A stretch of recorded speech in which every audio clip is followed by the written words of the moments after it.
नमस्कार, मैं हूं आपके साथ आशा सरमाल। आप देख रहे हैं रिपोर्टर में आज हम सबसे पहले बात करेंगे जम्मू की, क्योंकि जम्मू के अंदर भी आज विदेशी जो प्रतिनिधि मंडल यहां पर पहुंचा हुआ है वो दौरे कर रहा है। अलग अलग गणमान्य लोगों के साथ भी मुलाकात करने की कोशिश की गई, लेकिन इससे पहले इन्होंने कश्मीर का कल दौरा किया और वहां पर भी आपने देखा कि किस तरह से डीडीसी चेयरमैन के साथ मुलाकात की। लेकिन सबसे अहम बात यहां पर यह है कि मीडिया के साथ बिल्कुल भी रूबरू नहीं हुए हैं और जाहिर तौर पर आज जब जम्मू संभाग का दौरा किया गया तो यहां पर भी सिर्फ और सिर्फ एलजी और चीफ जस्टिस और उसके साथ ही डीडीसी के जो चेयरमैन हैं उन्हीं के साथ यहां पर मुलाकात जो है वो हुई है। लेकिन और क्या कुछ अपडेट है, किस तरह से पूरा कार्यक्रम रहा है, इसी पर ज्यादा जानकारी के लिए हमारे संवाददाता अनिल हमारे साथ जुड़ रहे हैं। अनिल, किस तरह से अपडेट करेंगे कि जो विदेशी डेलीगेट्स यहां पर पहुंचे हुए हैं, कहां पर मिलने का पूरी तरह से प्रोग्राम जो है वो रखा गया था आज? जी, मैं शुरुआती तौर पर आपको बता दूं आशा जी, ये लगातार सुबह से ही प्रतिनिधिमंडल जो है वो जम्मू पधारा था। सबसे पहले वो हाई कोर्ट गए, चीफ जस्टिस से मुलाकात की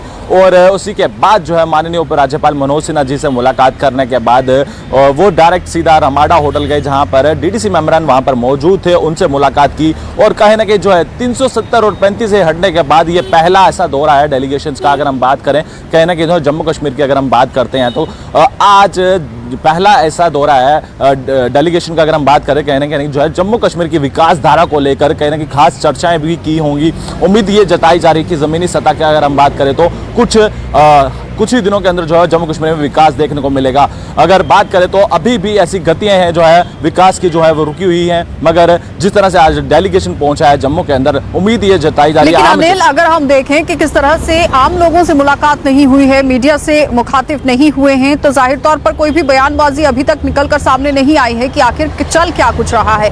तो एक सवालिया निशान लग जाता है कि आखिर डेलीगेट्स अगर यहाँ पर फौरन से पहुंचे हुए हैं तो मकसद क्या है, क्योंकि जिस तरह से बार बार कहा भी जा रहा है कि शांति को मद्देनजर रखते हुए यहाँ पर पहुंचे हुए हैं, जमीन पर क्या कुछ सिचुएशन है उसको यहाँ देखने के लिए इन्हें लाया गया है। लेकिन अगर कोई बात निकलकर सामने नहीं आ रही है, कोई बयानबाजी नहीं हो रही है, तो आम जनता तक किस तरह से बातें जो है वो पहुंचेंगी कि आखिर जो विदेशी डेलीगेट्स यहाँ पर पहुंचे हुए हैं उनका काम क्या था और जाने वाले समय में वो किस तरह से अपना काम करेंगे, और जब केंद्र सरकार वहां पर इनसे बातचीत करती है तो क्या कुछ निकलकर सामने आएगा? जी, आप सही कह रहे हैं आशा जी। ये कहने की काफी मंथन करने वाली बात है कि जब ये नुमाइंदे यहाँ पर पहुंचे, बड़े बड़े यूं कहेंगे डेलीगेशन जम्मू कश्मीर में पहले भी, अगर हम बात करें, आप बेहतर जानते हैं कि जम्मू कश्मीर में पहले भी डेलीगेशन जम्मू के अंदर पहुंचे हैं, मगर अगर हम बात करें तो ये जो प्रतिनिधि मंडल है तमाम, अगर बात करें तो माननीय उपराज्यपाल से मिले पहले, फिर चीफ जस्टिस से मिले हैं और डीडीसी मेंबरान से मिले हैं, मगर आम जनता से कोई ऐसी खास बातचीत तो नहीं हुई है। अगर आम जनता की अगर हम बात करें तो ऐसी समस्याएं जो हैं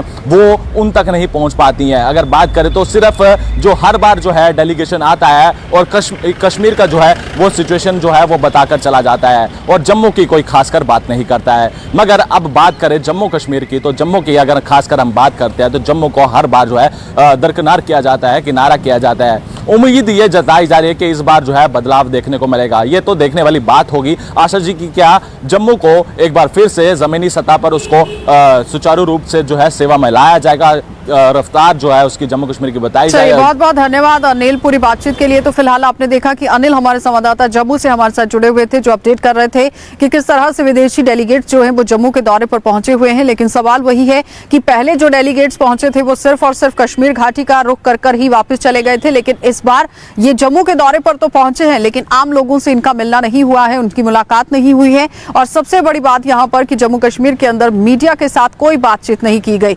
तो जाहिर तौर पर अब इसे बिल्कुल ही जिस तरह पहले ही बताया जा रहा था कि पर्सनल टूर है, और उसके बाद अब देखना यह होगा कि जब ये लोग चले जाते हैं तो किस तरह से काम जो है वो केंद्र शासित प्रदेश के अंदर किया जाएगा। चलिए अब आपको कश्मीर की भी सूरत हाल दिखा देते हैं, क्योंकि कश्मीर की जनता शांति चाहती है। आखिर किस तरह से वो शांति चाहती है, क्या कुछ वहां पर चल रहा है, सनम एजाज के पास चलते हैं। सनम अपडेट कर रहे हैं, देख लीजिए।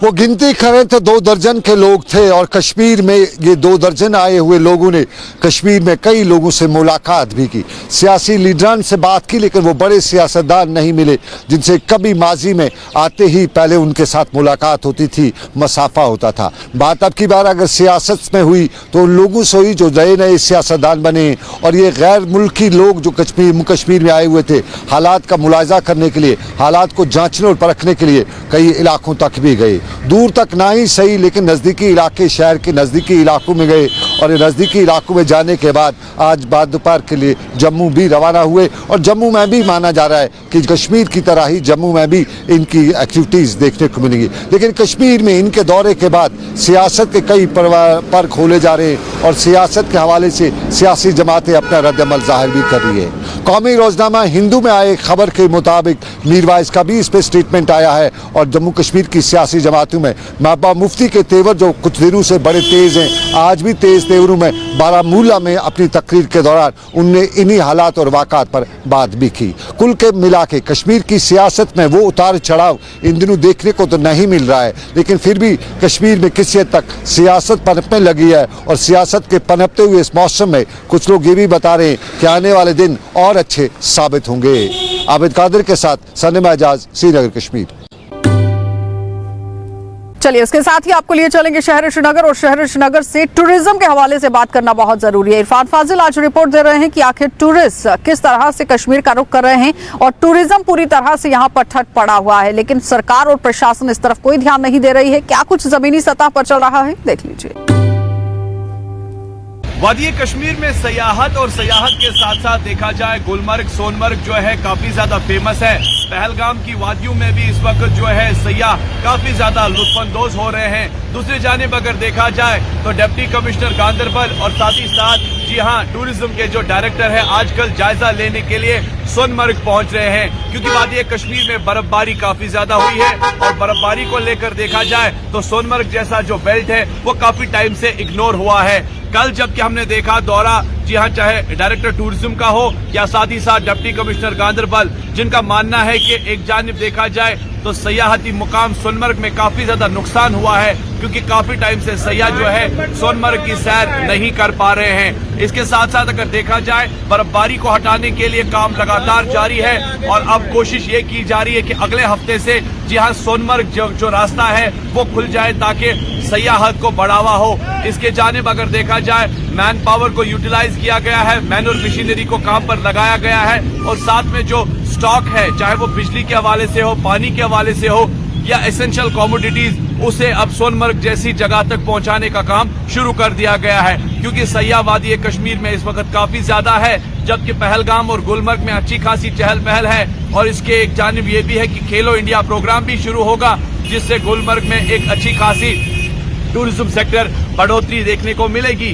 फिलहाल सोनमर्ग के हवाले से अब यही खबर है कि अगले हफ्ते से सोनमर्ग का रास्ता भी खुलेगा और सयाहों को मौका मिलेगा ताकि वो गोल्डन मेडोज की ओर प्रस्ताव करे। जिस तरीके से हम देखते हैं कि लगातार जबकि मौसम के साथ साथ बात करें बर्फबारी का काम हटने के बाद ही अब सयाह सोनमर्ग जा सकता है और ग्लेशियर के साथ साथ वहां की हवाओं का लुत्फ उठा सकता है। With video journalist Abid Qadir के साथ सईद इरफान फाजिल, गुलिस्तान न्यूज, श्रीनगर, कश्मीर।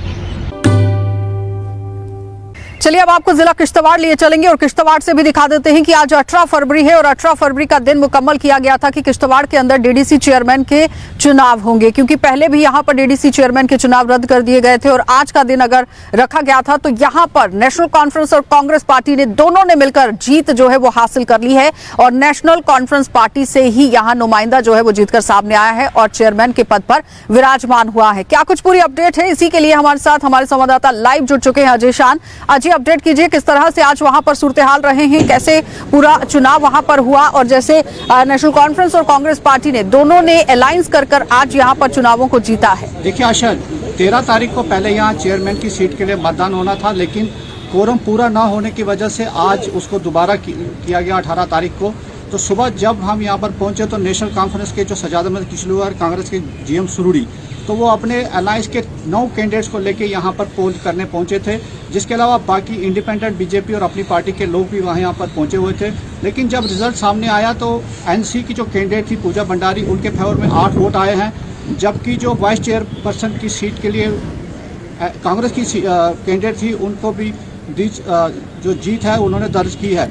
लेकिन कहीं ना कहीं जहाँ कांग्रेस और एनसी अलायंस को उम्मीद थी कि 9 वोट उनके खाते में आएंगे, एक जो टीडीसी मेंबर है उसने कहीं ना कहीं अपना पाला बदला है, लेकिन इसके सबके बावजूद एनसी कांग्रेस अलायंस यहाँ पर अपनी जीत जो है उसको दर्ज करने में कामयाब रही है। जी आशा, एक और बात आपसे यहाँ पर जानना चाहेंगे, ओथ सेरेमनी थी, क्या वो हो गई? जी बिल्कुल, अभी जब हम यहाँ पर मौजूद हैं तो यहाँ पर सारे जो इलेक्टेड मेंबर्स हैं, ये जो डीडीसी चेयरपर्सन, वाइस चेयरपर्सन, उनको जो सपोर्टेड डीडीसी मेंबर्स है वो यहाँ पर पहुंच गए हैं और अभी थोड़े समय के बाद यहाँ पर जो ओथ सेरेमनी भी स्टार्ट हो रही है। तो कुल और मिलाकर अपने अपने पदभार को संभाल लिया जाएगा। लेकिन अजय, सवाल यहाँ पर यह है कि डीडीसी के चेयरमैन जो जीतकर सामने आएंगे, अब विकास किस तरह से होगा जिला किश्तवाड़ के अंदर, ये देखने वाली बात होगी। लोगों की काफी उम्मीदें इन लोगों से हैं, क्या लगता है कितना खरा उतर पाएंगे? बिल्कुल, देखिए डिस्ट्रिक्ट किश्तवाड़ एक बैकवर्ड डिस्ट्रिक्ट है।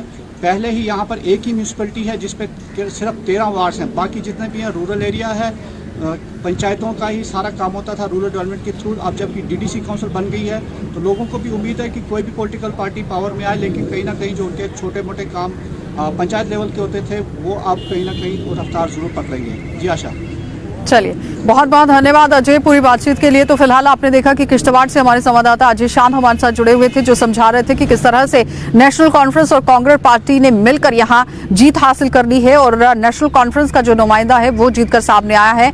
अब देखना यह होगा कि डीडीसी के चुनाव जिस तरह से पहले अटकलें लगाई जा रही थी, अब हो तो गए हैं मुकम्मल, लेकिन विकास किस तरह से होगा ये देखने वाली बात है। और ज्यादातर आपने देखा कि 13 ही वार्ड्स हैं किश्तवाड़ के अंदर और बाकी सारा रूरल एरिया है, पंचायतों के अधीन पूरा इलाका आता है। तो अब देखने वाली बात यह है कि आम जनता ने जिस तरह से उम्मीदें यहां पर जताई हैं लोगों पर, वो कैसे खरा उतरेंगे, ये सवालिया निशान।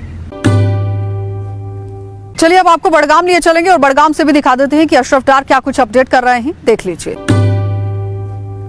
ने यहाँ पर जो है ट्राई दी है गाड़ी की, तो आप पास भी हो गए, तो आप मुतमईन है यहाँ पर जो ट्राई होती है? जी सर ठीक है, सब ठीक है। अक्सर हम देखते हैं यहाँ पर जो ड्राइवर हज़रात है वो फेल हो जाते हैं, इसका कारण बता सकते हैं क्या? जी सर, वो थोड़ा सा ये घबराते हैं ड्राइवर आमतौर पर, वही कारण होता है। या उनकी जो वो ड्राइवर जो अभी तक उनकी जो ट्रेनिंग होती है वो इनकम्प्लीट होती है, ऐसा भी हो सकता है? वो भी हो सकता है, लेकिन ज़्यादातर घबराते हैं, नर्वस होते हैं। तो आप जब अभी इसमें ट्राई कर रहे थे तो आप कैसा महसूस कर रहे थे? जी सर, मैंने खुद को बस कॉन्फिडेंटली उसको रख लिया है दिमाग में कि मैं पास हो जाऊँगा। तो चलो है जो जिस हिसाब से हमारा क्लाइमेट यहाँ पे थोड़ा सा ख़राब हो गया था, नियर अबाउट 1.5 महीने के बाद आज हमारी ट्रायल हुई है यहाँ पे। इंशाल्लाह एज पर देखते हैं, हमारा कल यहाँ पे जो है फिटनेस मेला जो हमारा जो 1 महीने का प्रोग्राम था रोड सेफ्टी का, वो कल ख़त्म हो रहा है। मुझे लगता है इंशाल्लाह जो है नेक्स्ट वीक में कंटिन्यू ट्रायल रखूँगा, जिसमें जो मेरा रश है वो खत्म हो। हम ले रहे हैं, हम ऐसा तो नहीं देख रहे कि गाड़ी आज तो हर एक बंदे को गाड़ी चलानी आती है, हम इसमें थोड़ा सा देखते हैं कि इसका जो है अपने ऊपर कितना कंट्रोल है। बाकी जो है नॉर्मली देखा जाएगा तो हर एक बंदा जो है गाड़ी चला रहे हैं। जो है मेरा कल जो है लास्ट यहाँ पे जो है मंथ जो हमारा रोड सेफ्टी का था, इंशाल्लाह जो मेरा एम है कि मैं मंडे से कंटिन्यू 1 हफ्ता जो है ट्रायल करूँगा। आए रोज़ हम देखते हैं सड़क हादसा पेश आते हैं। अक्सर हम देखते हैं जो ड्राइवर हजरात हैं वो विदाउट लाइसेंस होते हैं।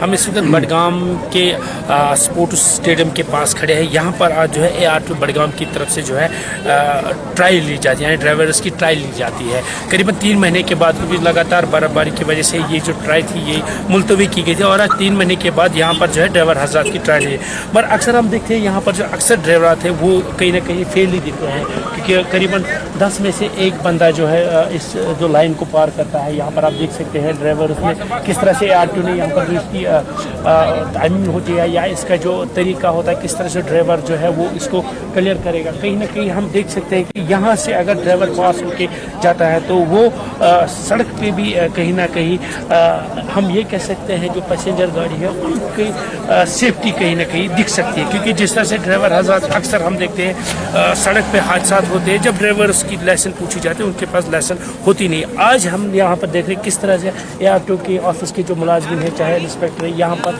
ट्रायल है। बाज़ाब्ता एक वीडियो भी लिया जाता है कि कहीं अगर कोई फेल हो जाए, कल ना वो ये कहे कि मैं पास हुआ था। यानी हम ये किसी पूरी प्रेपरेशन के साथ यहाँ पर जो है ट्रायल ली जा रही है। करीब 3 महीने के बाद AR2 बड़गाम की तरफ से एक बार फिर यहाँ पर जो है ट्रायल का सिलसिला जारी किया है।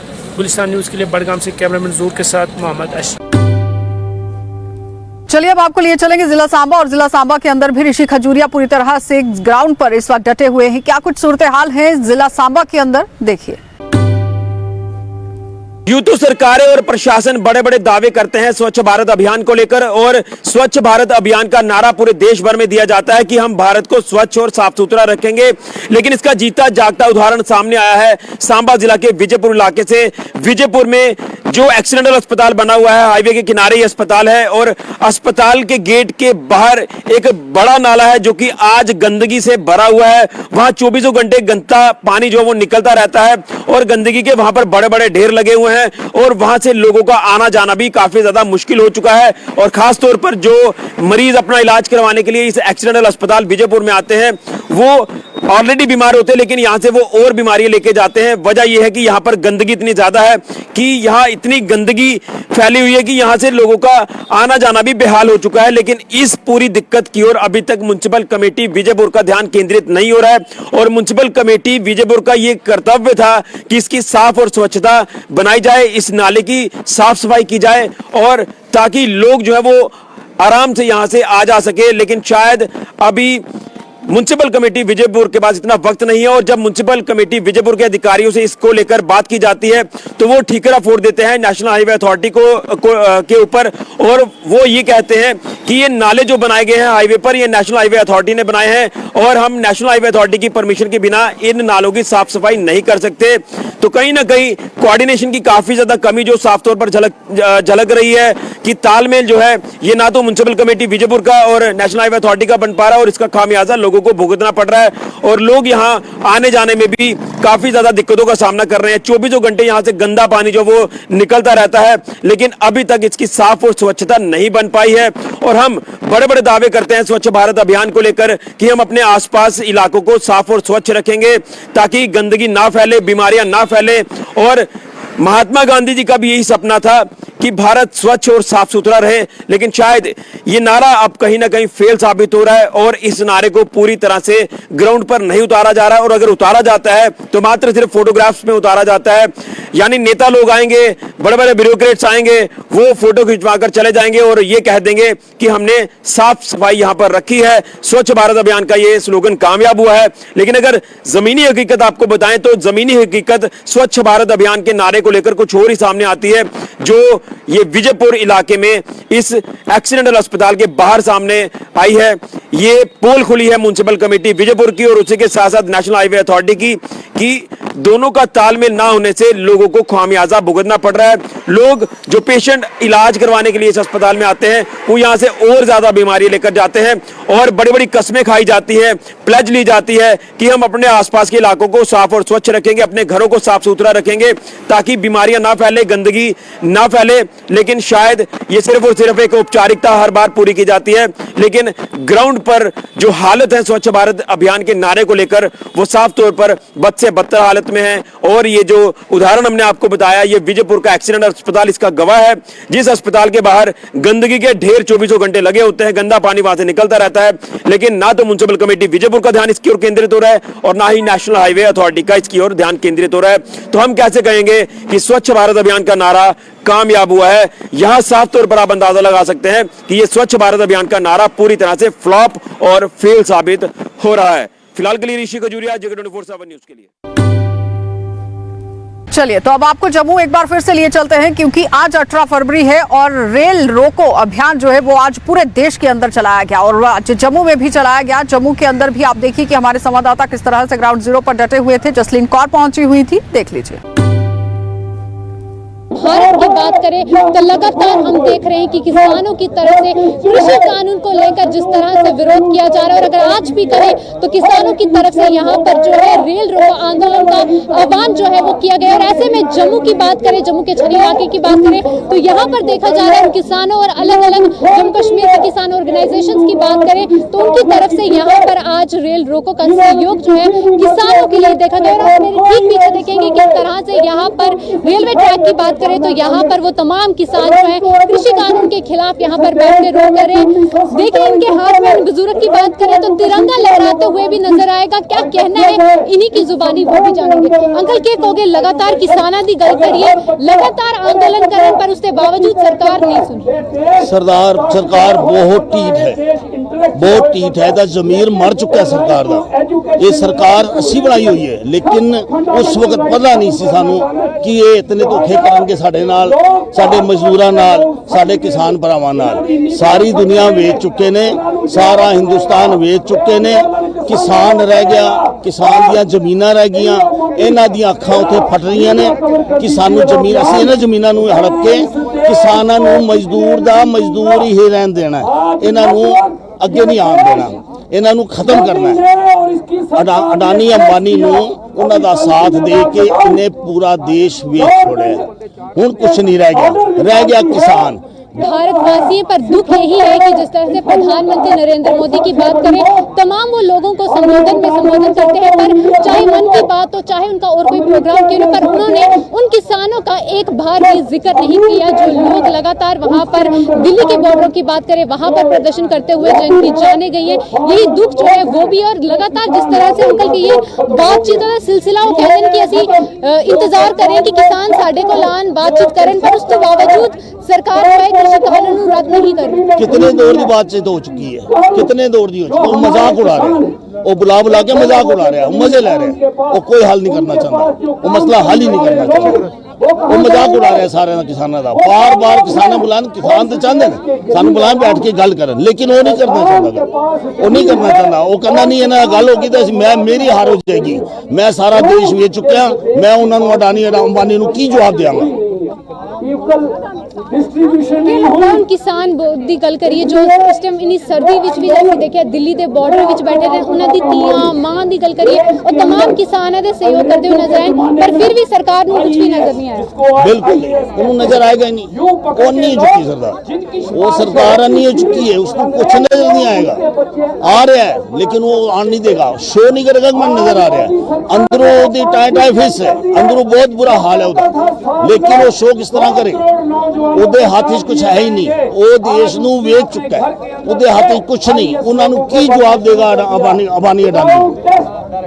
तो साफ तौर पर आपने देखा कि जहां पर इस वक्त जम्मू में रेल रोको का आंदोलन यहां पर चल रहा है, और साफ तौर पर हमने कहा कि जो सरकार की बात करें तो जितनी भी बैठकें हुई पर उसके बावजूद जो है कोई भी हल नहीं निकला है, और ऐसे में काफी ज्यादा लोग जो है किसानों की बात करें वो परेशान है, कोई सुनने वाला नहीं है, लगातार वो प्रदर्शन कर रहे हैं। मेरे साथ यहाँ पर हमारे जत्थेदार गुरमीत जी भी मेरे साथ हैं, उनसे भी जानना चाहेंगे।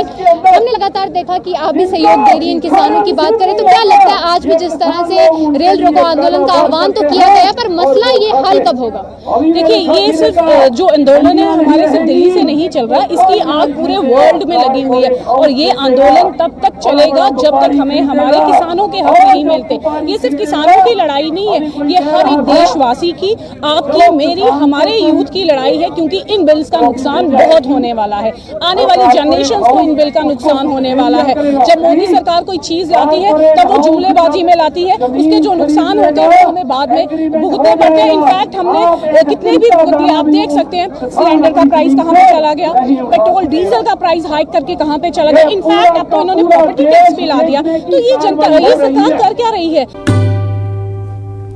चलिए, तो आपने देखा कि जम्मू के अंदर कैसे सूरत हाल जो है वो बनते हुए नजर आ रहे हैं। एक तरफ डेलीगेट्स जो है, फॉरेन डेलीगेट्स जम्मू कश्मीर के दौरे पर पहुंचा हुआ था, जो आज जम्मू का भी रुख करता हुआ नजर आया, लेकिन उसके बाद आपने देखा कि किसान आंदोलन को मद्देनजर रखते हुए रेल रोको अभियान भी आज जम्मू के अंदर चलाया गया, और काफी मात्रा में यहाँ पर किसान जो है वो बढ़ चढ़कर भाग लेते हुए प्रदर्शन में देखे भी गए हैं। लेकिन यहाँ अब आप ये भी समझिए कि ग्राउंड पर उतरना बहुत जरूरी है। लोगों को आज भी मूलभूत सुविधाओं से वंचित रखा गया है।